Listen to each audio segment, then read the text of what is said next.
Every Thanksgiving, there was one chair at the table that Emily insisted stayed empty until everyone arrived. "It reminds us," she'd say with a smile, "that family isn't complete until everyone's home." After she passed away, I kept that tradition alive. For 12 years, no matter how busy life became, no matter how far my daughter moved, that chair always stayed empty until she walked through the front door. This year, it stayed empty all night. My name is Thomas Bennett. I'm 68 years old. I spent 43 years building homes across northern Colorado. Not luxury mansions, not celebrity estates, just honest homes for ordinary families. I knew what it felt like to hand a young couple the keys to their first house. I'd seen grown men cry when they realized they finally had a place to raise their kids. That feeling, it never got old. When I retired 6 years ago, people asked me what I planned to do next. The truth? I wanted to become the kind of father my own dad never had the chance to be. My daughter, Claire, was all I had left. After Emily died, it was just the two of us. At least, that's what I believed. Around 7 that evening, my phone lit up. Claire. I smiled before answering. "Hey, sweetheart." Her voice sounded rushed. "Dad, I'm really sorry. We're not coming." I looked toward the dining room. The turkey was already on the table. Emily's pumpkin pie sat cooling beside the window. Even the cranberry sauce was made from her handwritten recipe. "Oh, everything okay?" A pause.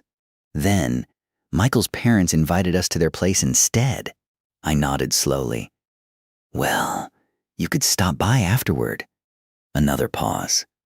Longer this time. "I don't think that's going to happen." Behind her, I could hear people laughing, glasses clinking. Someone asked where the wine opener was. She wasn't driving. She was already there. "When did you leave?" I asked quietly. "Dad, I didn't want to upset you." My chest tightened. "You left town before calling me?" Silence. Then another voice came through the phone. A man's voice. My son-in-law. "Claire, everyone's waiting." She covered the microphone, but not well enough. I heard him laugh. "Tell him we'll visit next month." Then, almost as an afterthought, she whispered, "Happy Thanksgiving, Dad." The call ended. For a long time, I just stood there. The house was so quiet that I could hear the old grandfather clock in the hallway. Tick, tick, tick. The food on the table wasn't the problem. Neither was eating alone. I'd done that plenty of times after Emily passed away. What hurt was realizing that somewhere along the way, I had stopped being part of my daughter's plans. Not because we'd argued, not because we'd grown apart, but because someone else had quietly taken my place.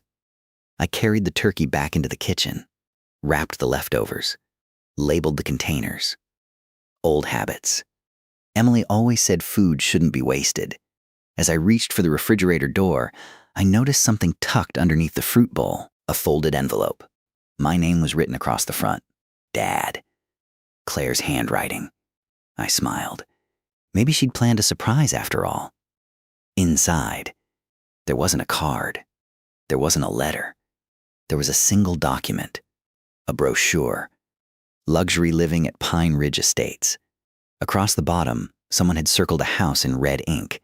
Then I noticed the handwritten note. "This is the neighborhood Michael's parents think fits our future." I didn't understand until I turned the page. There, printed beside the floor plan, was the required down payment, $950,000. My smile disappeared. That wasn't a coincidence. Claire knew exactly how much money I'd received after selling my construction company, almost to the dollar. I looked at the note again. There was one final sentence written beneath it. "We'll talk after the holidays." Not, "What do you think?" Not, "Can you help?" Just, "We'll talk," as if the decision had already been made, as if my role wasn't to give advice. It was to write the check. That night, I couldn't sleep. Not because of the money. Money comes and goes. What kept me awake was something Emily once said during Claire's senior year of high school. Promise me something. If she ever starts loving what you can give more than who you are, don't ignore it. At the time, I'd laughed. Claire wasn't like that. She had a kind heart. She volunteered at animal shelters. She worked 2 jobs during college. She cried when we sold Emily's old piano. No, this had to be Michael. Or maybe his family. Maybe they expected a certain lifestyle. Maybe Claire felt trapped between two worlds. I wanted to believe that, because the alternative was too painful to consider. The next morning, I drove into town. Not to confront Claire. Not yet. I stopped at the small coffee shop where I'd eaten breakfast every Saturday for nearly 20 years. Linda, the owner, smiled as she poured my usual coffee. "How was Thanksgiving?" I forced a smile. "Quiet," she nodded. "Mine too." There was comfort in small conversations. People who expected nothing from you. No money, no favors, just honesty. As I reached for my wallet, a familiar voice stopped me. "Mr. Bennett?" I turned.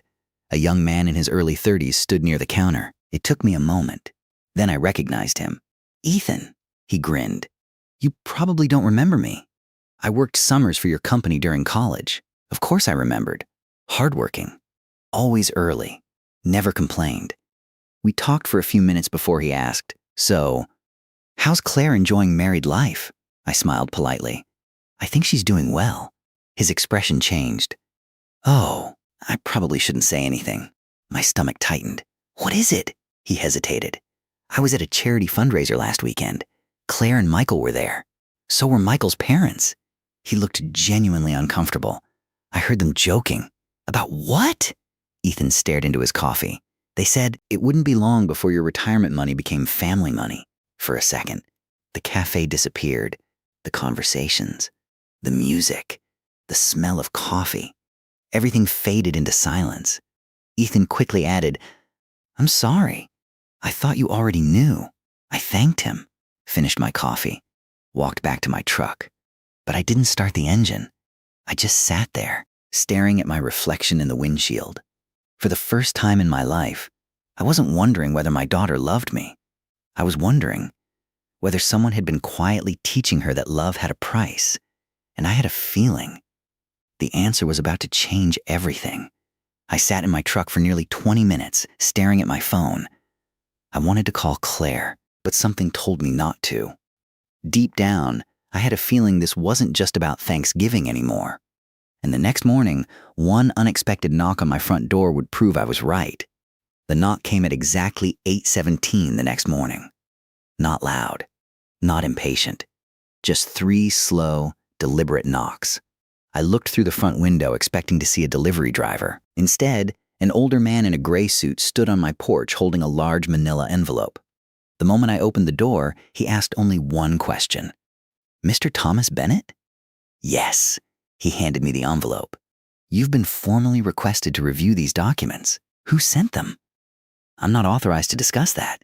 He tipped his hat politely, walked back to his car, and drove away. I stood on the porch for several seconds before closing the door. Something about the envelope didn't feel ordinary. It wasn't a bill. It wasn't junk mail. Someone had spent money to make sure it reached me personally. I carried it into the kitchen and placed it beside my coffee. For reasons I couldn't explain, I waited almost 10 minutes before opening it. Inside were copies of legal documents, property evaluations, financial summaries, a draft trust agreement, and one page that immediately caught my attention. Across the top were the words, "Confidential, Estate Planning Disque-SSIN." My eyes moved slowly down the page. There, listed under the section titled Future Asset Distribution, was my name. Underneath it, every major asset I owned, my ranch, my retirement investments, my construction company stock, even Emily's lake cabin. Someone had already organized my entire estate, as though I were already gone. I turned another page. That's when I saw it. Primary family representative, Claire Bennett Morrison. Financial advisor, Michael Morrison. My stomach tightened. Michael had never managed a single dollar of my finances. He had never even asked about them. So why was his name here? Then I noticed something written in blue ink along the margin. "Once Tom signs the healthcare documents, the rest becomes much easier." I read the sentence again. And again. Healthcare documents? What healthcare documents? I immediately called Claire. Straight to voicemail. I called again. Nothing. 5 minutes later, she finally texted. In a meeting. "Can I call tonight?" Tonight. Not, "Dad, what's wrong?" Not, "Are you okay?" Just, "Tonight." I didn't answer. Instead, I called someone I hadn't spoken to in almost 3 years. Frank? A familiar laugh came through the phone. Well, I'll be damned, Tom Bennett. I was beginning to think retirement made you forget old friends. Frank Lawson had been my attorney for over 25 years. He handled the sale of my company, Emily's estate, every major legal decision I'd ever made. If something was wrong, Frank would know. I need an hour of your time. His voice changed immediately. Everything all right? I honestly don't know. Frank's office hadn't changed in 20 years. Same leather chairs, same old oak desk, same coffee that somehow tasted terrible every single visit. He looked through the paperwork without saying a word. His face became more serious with every page. Finally, he leaned back. Where did you get these? They were delivered to my house. He adjusted his glasses. These aren't official filings. What does that mean? It means someone has been preparing them. Planning, but they haven't been submitted yet. I frowned. So, they're legal drafts? He nodded. Very detailed legal drafts. He tapped the handwritten note. This concerns me. Why? Because whoever wrote this already expects you to sign medical authorization papers. I've never discussed that with anyone. I know. He folded his hands. Tom, I'm going to ask you something, and I don't want you taking it personally. When was your last complete medical examination? About 6 months ago. Everything normal? Perfect. He nodded slowly. Then someone appears to be building a legal roadmap around a problem that doesn't exist. The room suddenly felt much smaller. You think somebody is planning something? Frank didn't answer immediately. Lawyers rarely did. Instead, he asked another question. Has anyone recently encouraged you to move closer to family? I thought for a moment. Claire had mentioned it twice. Michael had brought it up once. Sell the ranch. Move into a luxury retirement community near Denver. You're getting older, Tom. It'll be easier for everyone. At the time, it sounded thoughtful. Now, it sounded different. As I left Frank's office, my phone vibrated. Claire. Finally. Hi, Dad. Her voice sounded cheerful. Almost too cheerful. How's your day? I looked across the street at people walking in and out of restaurants. Ordinary people. Living ordinary lives. I received some interesting paperwork this morning. Silence. What paperwork? I think you know. I honestly don't. You've never discussed estate planning with Michael? Another pause. Longer this time. Not really. Claire. I've known you since the day you were born. I know when you're lying. She exhaled quietly. We've only talked about the future. Everybody does that. The future doesn't usually include dividing up someone else's property while they're still alive. Another silence. Then, Dad, Michael's parents think we're being practical. I wasn't asking what they think. I was asking what you think. Her voice cracked slightly. I don't know anymore. Before I could answer, someone in the background called her name. She whispered, I have to go. Then she hung up.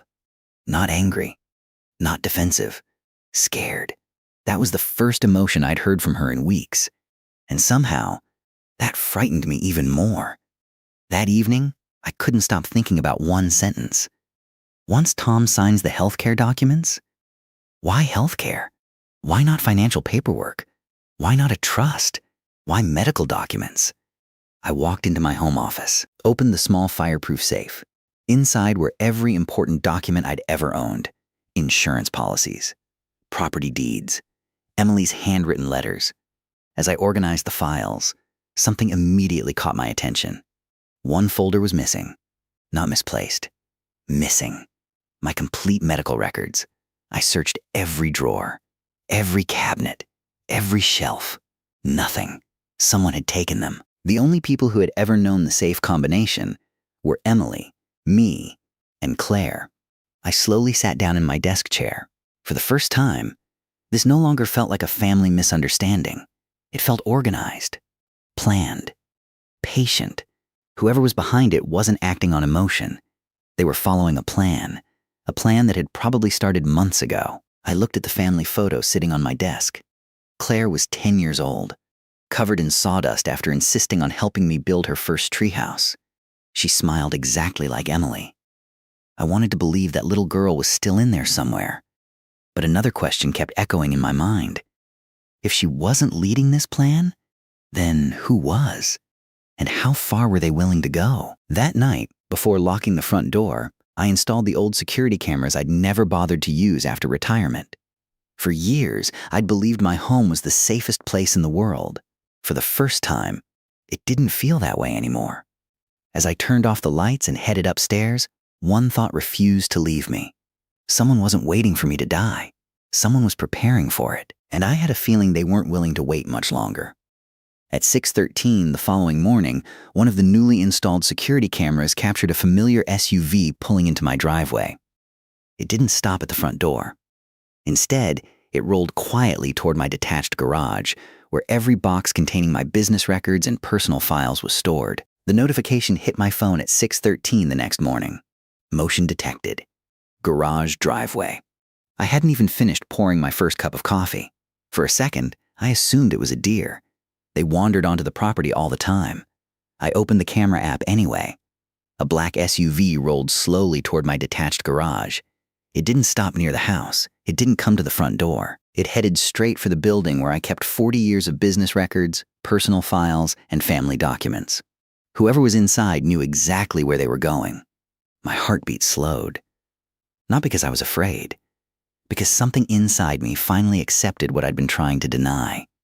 This wasn't coincidence anymore. I grabbed my truck keys. By the time I reached the driveway, the SUV was already pulling away. I caught only the last 3 numbers on the license plate before it disappeared down the county road. The garage door stood half open. That wasn't how I'd left it. I never left it open. Ever. I walked inside carefully. Nothing looked destroyed. No broken locks. No smashed windows. Whoever came here hadn't been looking for valuables. They had been looking for something specific. One filing cabinet was slightly open. Every drawer around it remained untouched. Only one. The cabinet containing my company's archived legal records. I pulled every folder onto the workbench. Contracts, employee files, insurance documents, old blueprints. Everything appeared to be there until I reached the back. One file was gone. A thick blue folder labeled Bennett Family Trust. I stood perfectly still. I remembered putting it there myself after retiring. Inside that folder wasn't money. It wasn't stock certificates. It was something far more valuable. The original conditions attached to every financial gift I'd ever made to Claire. I suddenly remembered what Frank had said yesterday. Someone has been preparing. Preparing for what? At exactly 9 o'clock, I walked into Frank Lawson's office carrying the empty folder box. He didn't like surprises. I could tell the moment he saw my face. What happened? I explained everything. The camera footage, the garage, the missing trust file. Frank didn't interrupt once. When I finished, he stood up and closed his office door. That caught my attention. He only did that when conversations became serious. He returned to his desk. Tom, I need you to answer honestly. Has Claire ever had access to your garage? Of course. She practically grew up there. What about Michael? A handful of times, Frank nodded. Then whoever took this knew exactly where to find it. He reached into one of his drawers and removed a duplicate file. I stared at him. You made copies? He smiled faintly. You hired a careful lawyer. I keep copies of everything. For the first time in 2 days, I actually smiled. Just a little. Frank slid the duplicate file toward me. Let's see what someone was willing to risk breaking into your property to steal. The document wasn't complicated. It was something I'd signed nearly 8 years earlier after selling my construction company. At the time, Claire had just gotten married. I wanted to make sure she'd never struggle financially. Frank had insisted on including one clause. I almost removed it. Now, I was grateful I hadn't. The clause read, any financial gifts, real estate transfers, or trust distributions may be immediately revoked if obtained through fraud, coercion, or intentional deception against the grantor. I looked up slowly. So, Frank finished the sentence. If someone lies to you, manipulates you, or conspires against you, you can legally reverse almost everything. I leaned back. Would a court actually enforce that? If the evidence supports it? And if it doesn't? Then we don't move. That was why I'd trusted Frank for 25 years. He never promised revenge, only facts. On the drive home, Claire called again. This time, I answered. Dad, she sounded exhausted. Were you at work? No, I've been looking for you. I was with my attorney. Silence. Then, why? Because someone broke into my garage this morning. She gasped. What? My trust documents were stolen. Another silence, long enough for me to hear her breathing. Finally, she whispered, I swear, I didn't know anything about that. There it was again. Not, that's impossible. Not, who would do that? Instead, I didn't know. She wasn't denying it had happened. She was denying knowledge. Those weren't the same thing. Claire, look at me. Dad, I can't. You're on the phone. Despite everything, I almost laughed. That was something her mother used to say. Then I became serious again. Has Michael ever asked questions about my legal paperwork? She didn't answer. Claire. A tearful sigh escaped her lips. He's under a lot of pressure. From who? No answer. Claire. Who? Her voice dropped almost to a whisper. His father. I closed my eyes. Finally, a name. Richard Morrison. Former investment banker. Always perfectly dressed. Always perfectly polite. The kind of man who could insult you while smiling. From the first day we met, he'd made it clear he believed construction workers belonged in work boots, not at family dinners. I remembered something he'd once said during Christmas. Real wealth stays inside the family. At the time, I thought he meant protecting future generations. Now, I wondered if he'd meant something entirely different. That evening, Frank called. I ran the SUV plate. You can do that? I know people. What did you find? The pause lasted only 2 seconds, but it changed everything. The vehicle isn't registered to Michael or Claire. It's registered to Morrison Capital Holdings, Richard's company. I looked out across the ranch as the sun disappeared behind the mountains. The pieces finally started fitting together. Maybe this had never been about Claire. Maybe she'd simply become the easiest person to influence. Someone else was pulling the strings. Someone older, smarter, more patient. A man who understood contracts, money, and timing. I ended the call, walked back inside, locked every door, checked every window. Then I opened the duplicate trust file one more time. This wasn't about protecting my retirement anymore. It was about protecting my daughter, whether she realized she needed it or not. Because if Richard Morrison had spent months building this plan, he wasn't going to walk away quietly. And something told me his next move wouldn't be paperwork. It would be personal. The next afternoon, Richard Morrison called me for the first time in nearly a year. His voice was calm, friendly, almost fatherly. He invited me to lunch, saying he wanted to clear up a few misunderstandings.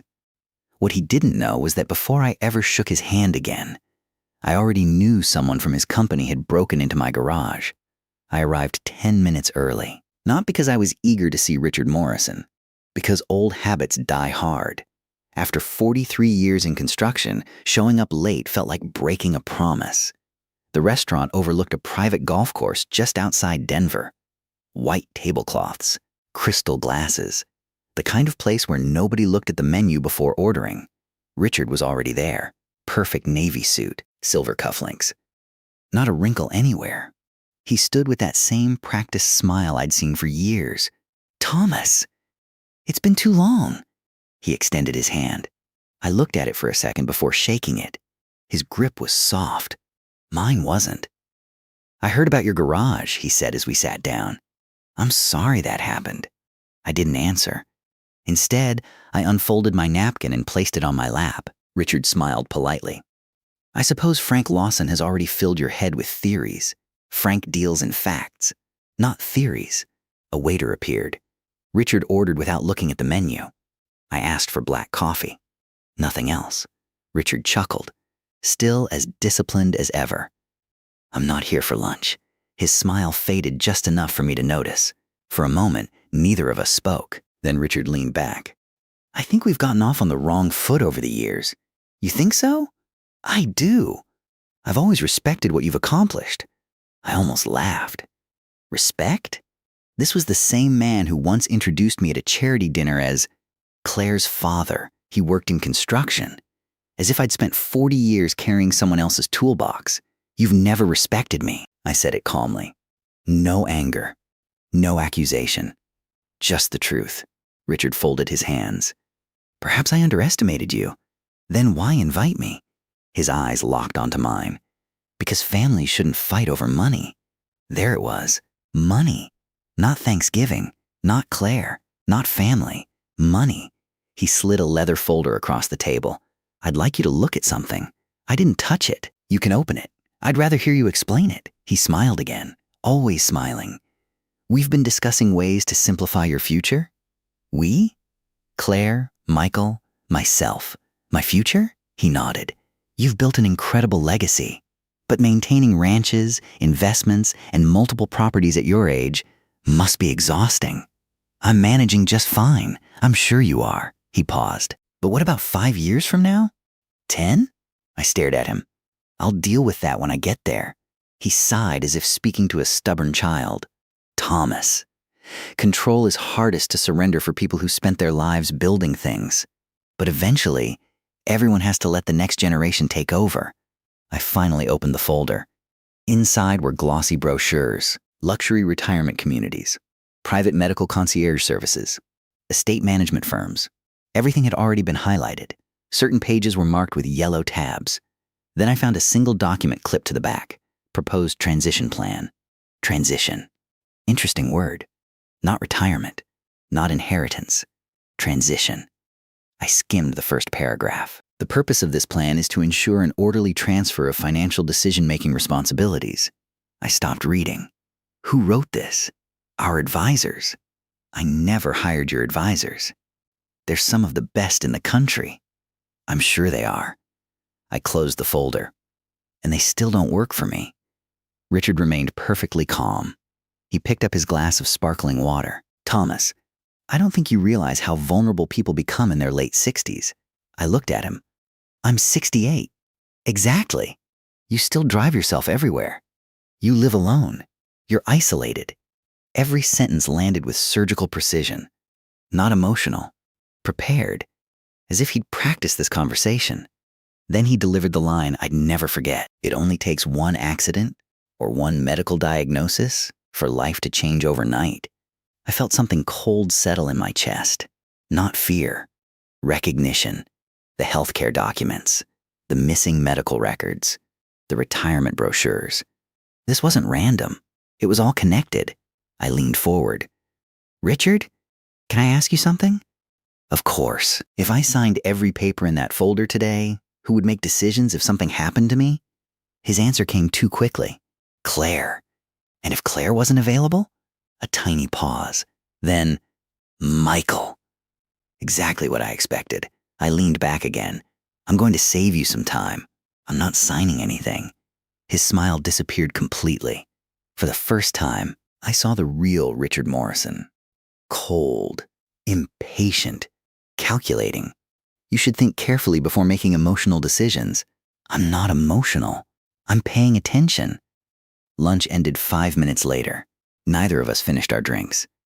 As I stood to leave, Richard said quietly, You know, families sometimes drift apart. It happens. It would be unfortunate if pride made that distance permanent. I looked him straight in the eye. No. It would be unfortunate if greed did. Then I walked away. Halfway back to my truck, my phone buzzed. Frank, you need to come to my office. What happened? I just received a copy of a document that should concern you. What document? It appears someone has officially requested your complete medical history. I stopped walking. Who? I can't discuss it over the phone. Just get here. 20 minutes later, I was sitting across from Frank. He slid one sheet of paper across his desk. The request had been submitted to my primary physician that morning. Under the authorization section, someone had typed my name, but the signature wasn't mine. I stared at it. Someone had forged my signature. Not badly. Expertly. Close enough that most people would never question it. Frank looked me in the eye. Tom, this isn't estate planning anymore. This is identity fraud. The room became very quiet. Outside the window, people walked past the office carrying coffee, laughing, living completely ordinary lives. Meanwhile, Someone was quietly trying to take control of mine. Frank closed the file. I've already notified the doctor's office not to release anything. They're cooperating. But there's something else. What? He hesitated. The request wasn't submitted by Richard. It came from someone using Claire's online patient account. I felt every emotion at once. Anger, confusion, disappointment. But more than anything, sadness. Because there were only two possibilities left. Either my daughter had willingly crossed a line she could never uncross, or someone was using her name without her understanding what was happening. I honestly didn't know which possibility hurt more. That night, I drove home under a sky filled with stars. Emily used to say the clearest nights were the loneliest. For the first time since she died, I understood exactly what she meant. I walked inside, locked the front door, turned off every light except the one above the kitchen sink. Then I sat there in the silence, looking at the forged signature. Whoever had written my name believed they were close to winning. They had no idea. This single piece of paper had just made their biggest mistake. At 7:04 the next morning, my phone rang. The caller ID showed Claire's name, but the terrified voice on the other end wasn't my daughter's. It was a woman I'd never met before, and her first words were, "Mr. Bennett, I think your daughter is in serious trouble." The call came at 7:04 the next morning. Claire's name flashed across my screen. For one brief second, I felt relieved. Maybe she had finally decided to tell me the truth. I answered immediately. "Claire?" There was heavy breathing on the other end. Then a woman's voice. Quiet, nervous, almost whispering. "Mr. Bennett?" "Yes, my name is Lisa. I work at Valley Family Medical Center." I frowned. "I think you have the wrong number." "I don't." She lowered her voice even further. "I found your contact information listed as Claire Morrison's emergency family member." My stomach tightened. "Where's my daughter? She's okay for now." Those last two words caught my attention. "For now?" Lisa hesitated. "I shouldn't even be making this call. If anyone finds out, I'll lose my job." I stood from the kitchen table. "What happened? I can't explain everything over the phone. But I think your daughter is in serious trouble." 20 minutes later, I pulled into the employee parking lot behind Valley Family Medical Center. Lisa had specifically told me not to use the main entrance. She met me beside a side door wearing navy blue scrubs. She looked exhausted, dark circles under her eyes, coffee in one hand, constantly looking over her shoulder. "You came alone?" "Yes," she nodded. "Good." Without another word, she led me into a small break room. The moment the door closed, she exhaled. "I've been trying to convince myself not to make this call. But after what I saw yesterday, I couldn't stay quiet. What did you see?" She looked directly at me. "Your daughter crying." That wasn't the answer I expected. "Crying?" Lisa nodded. "She was sitting alone in one of our consultation rooms. I wasn't supposed to hear anything, but the walls are thin." I remained silent. She kept saying, "This isn't what we agreed to. I never wanted it to go this far." My heartbeat slowed. Who was she talking to? An older man. I didn't need her to say his name. "Richard." It sounded like they were arguing. Lisa continued. "The man told her everything was already in motion. He said backing out now would destroy the family." Destroy the family.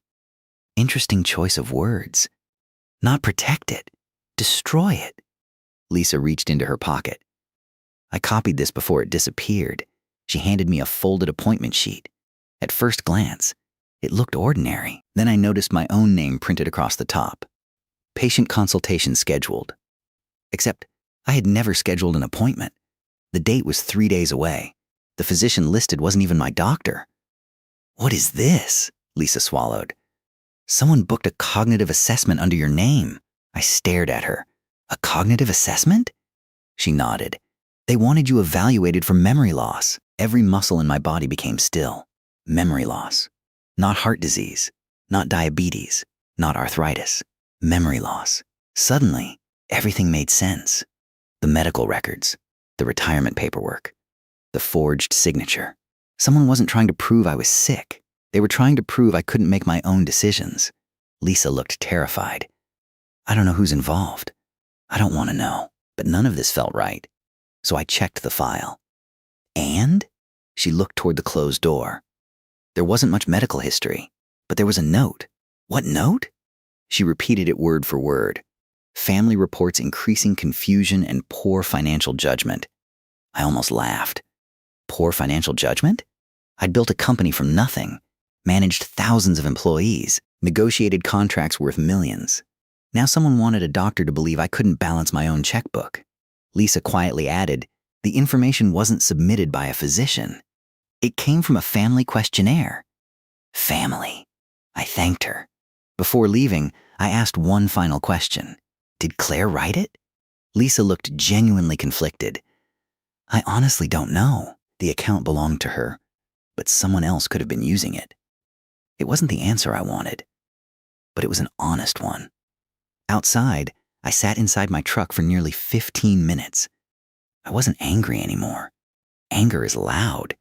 This felt different. It felt like grief, because I finally understood something. Someone had convinced my daughter that controlling me was the same thing as protecting me. Maybe she'd believed it. Maybe she hadn't. Either way, the result was exactly the same. I drove straight to Frank's office. He listened carefully while I explained everything. When I finished, he remained unusually quiet. Finally, he opened his desk drawer. I've been waiting to show you something. He placed a business card on the table. Private investigator. Jack Mercer. I hired him yesterday. You hired someone to investigate? I hired someone to find facts, Frank corrected me. There's a difference. I picked up the card. What has he found? Frank smiled slightly. Enough to convince me this isn't about inheritance. What do you mean? He opened a folder. Richard Morrison wasn't just wealthy. He was drowning in debt. Millions of dollars.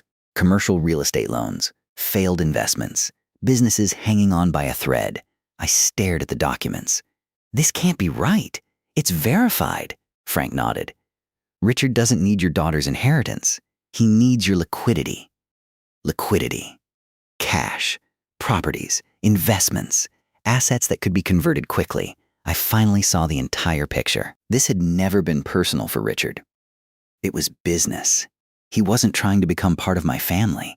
He was trying to save his own. And I was the solution.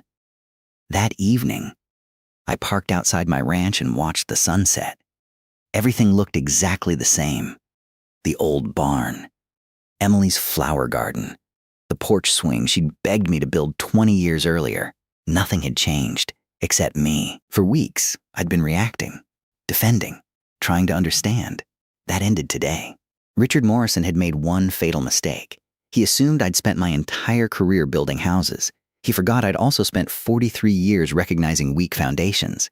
And once you know exactly where a structure is weakest, you don't need to knock the whole building down. You remove one support. Then you step back, and gravity does the rest. I looked at my phone, scrolled to Jack Mercer's number, and pressed call. When he answered, I said only one sentence. I don't want assumptions anymore. I want proof. There was a brief silence. Then Jack replied, I think you're going to want to see what I found this afternoon. Jack asked me to meet him the following morning at a downtown hotel. He said Richard Morrison wasn't meeting with bankers or investors anymore. He was meeting with someone much more dangerous, the doctor who had agreed to evaluate me just 3 days later. Jack Mercer was already waiting when I arrived at the downtown hotel. He wasn't drinking coffee. He wasn't reading the newspaper. He was watching the front entrance. Private investigators notice things most people never see. When I sat down across from him, he slid a thin envelope across the table. I've been following Richard Morrison for 4 days. What did you find? Jack didn't answer immediately. Instead, he handed me 6 photographs. The first showed Richard walking into a medical office. The second showed him leaving with a middle-aged doctor. The third showed them entering a private law office together. The fourth made my stomach tighten. Claire was standing beside them. She looked exhausted. Her shoulders were slumped. She wasn't smiling. She looked like someone who hadn't slept in days. She doesn't exactly look like she's running the show, Jack said quietly. No, she looks trapped. Jack placed another photograph on the table. This one was taken yesterday.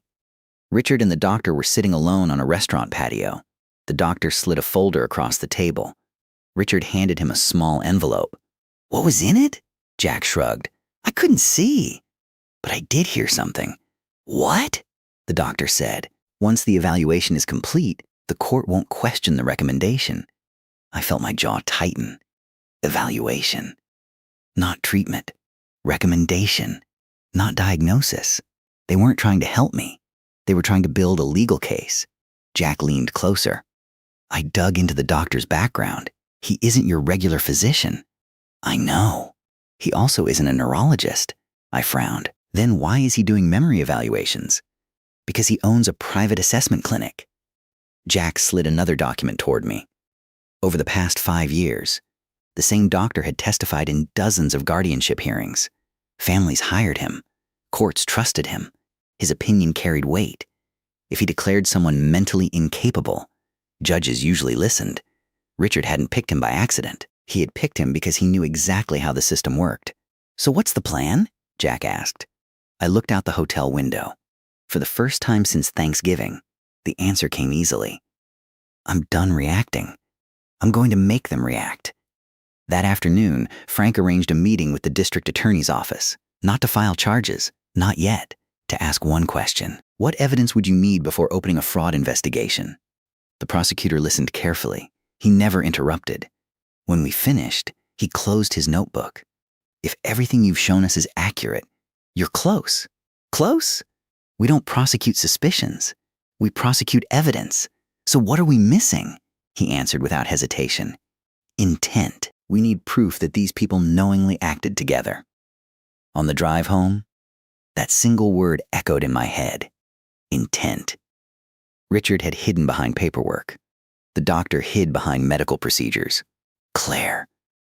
I still wasn't sure where she stood. The following evening, my phone rang. Claire. This time, I answered before the second ring. Dad. She sounded different. No rehearsed answers, no careful tone, just exhaustion. Can we meet? Where? The old lake? Emily's lake, the place where Claire learned to fish, the place where we scattered wildflowers every spring. I'll be there in an hour. She was already sitting on the dock when I arrived. The November wind pushed small waves against the wooden posts. For several minutes, neither of us spoke. Finally, she broke the silence. I don't think you trust me anymore. I looked across the water. Can you honestly blame me? A tear rolled down her face. No, that single word hurt more than any excuse could have. She wasn't defending herself. She wasn't pretending. She simply accepted it. I need you to tell me the truth. She nodded. I know. Did you know about the medical evaluation? She looked down at her hands. I knew there was going to be one. Did you know someone forged my signature? Her eyes widened.